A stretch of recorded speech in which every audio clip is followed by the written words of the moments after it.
Sais-tu ce que veut dire se vanter? Lorsque tu essaies de faire une chose pour laquelle tu n'es pas très doué, une autre personne vient à tes côtés et elle te dit: «Ah, j'arrive mieux que toi à faire ce que tu ne peux même pas entamer». Ainsi, on peut dire qu'elle se vante. Et toi, es-tu content qu'on agit ainsi avec toi? Alors penses-tu que ça plaira aux autres si toi tu te vantes aussi, à ton tour? Si tu as une qualité, une supériorité, un talent par rapport à ton ami, vas-tu te vanter? Est-ce gentil de dire à quelqu'un: «Je suis meilleur que toi»? Penses-tu que Dieu aime les gens qui se vantent? Jésus connaissait des hommes qui se croyaient meilleurs que les autres. Ils se vantaient et méprisaient tout le monde. Pour leur faire comprendre que ce n'était pas bien, Jésus leur a raconté une histoire.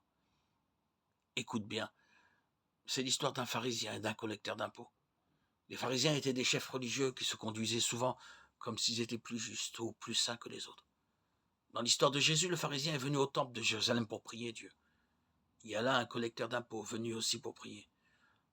Les gens n'aiment pas les collecteurs d'impôts.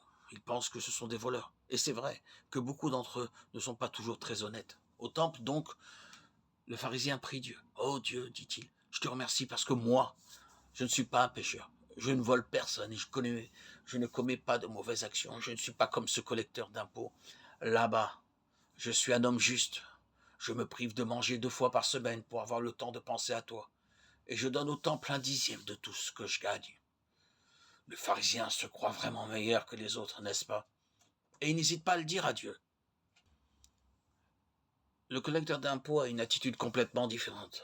Quand il prie, il n'ose même pas lever les yeux vers le ciel. Il se tient à l'écart, la tête baissée.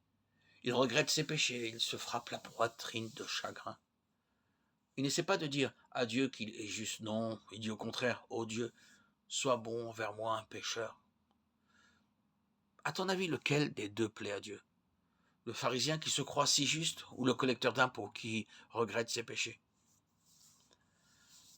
C'est le collecteur d'impôts et Jésus explique pourquoi. Il dit, parce que tout homme qui essaie de se faire passer pour meilleur que les autres sera rabaissé.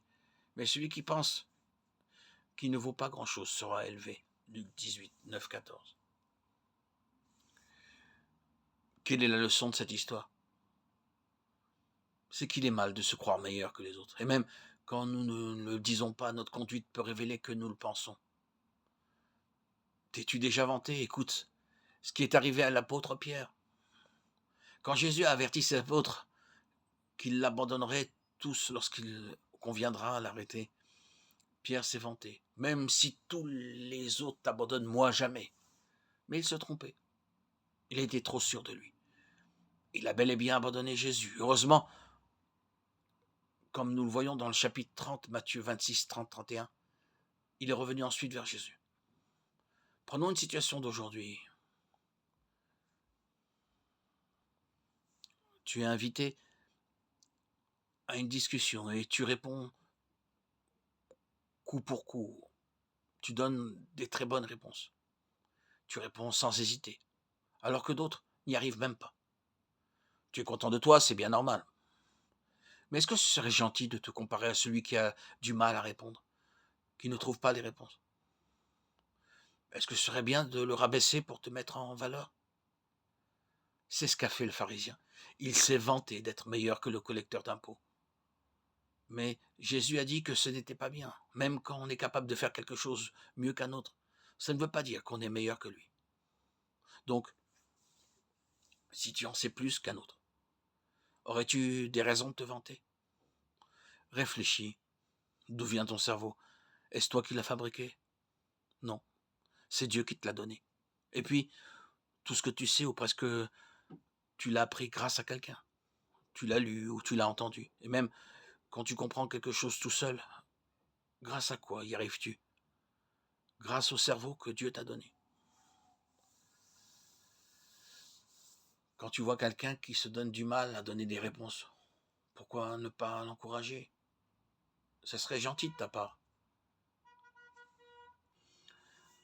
Tu ferais preuve de moins de vanité, moins d'arrogance à vouloir répondre sans cesse. Tu pourrais lui dire que ce qu'il a fait est très bien et peut-être même l'aider à faire encore mieux. Tu aimerais qu'on fasse pareil pour toi, n'est-ce pas? Certains ont plus de force que d'autres. Supposons que tu sois plus fort que ton frère ou ta sœur. Est-ce une raison pour te vanter? Non. Ce qui nous rend forts, c'est ce que nous mangeons. Oh, qui nous donne le soleil, la pluie et tout ce qu'il faut pour qu'il y ait de la nourriture. Dieu, n'est-ce pas? Quand on est fort, c'est donc Dieu qu'il faut remercier. Acte 14, 16, 17. As-tu remarqué comme c'est désagréable d'entendre quelqu'un se vanter? Rappelle-toi ce qu'a dit Jésus. Faites pour les autres comme vous voulez qu'ils fassent pour vous. Si nous suivons ce conseil, nous ne ressemblerons jamais aux pharisiens vantards. Luc 6, 31. Un jour, on a dit à Jésus qu'il était bon. Jésus a-t-il répondu, c'est vrai que je suis bon? Non. Il a dit au contraire, personne n'est bon, si ce n'est un seul, Dieu. Marc 10, 18. Jésus était parfait, mais il ne s'est jamais vanté.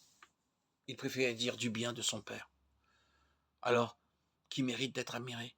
Dieu le Créateur? Quand nous voyons un magnifique coucher de soleil ou une autre belle chose dans la nature, nous pouvons dire c'est notre Dieu qui l'a fait. Soyons toujours prêts à parler des choses extraordinaires que Dieu a faites et de celles qu'il fera dans l'avenir.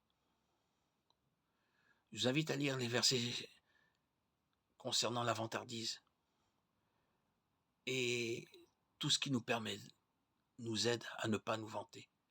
Proverbe 16, 5, 18, Jérémie 9, 23, 24, 1 Corinthiens 4, 7 et 13, 4.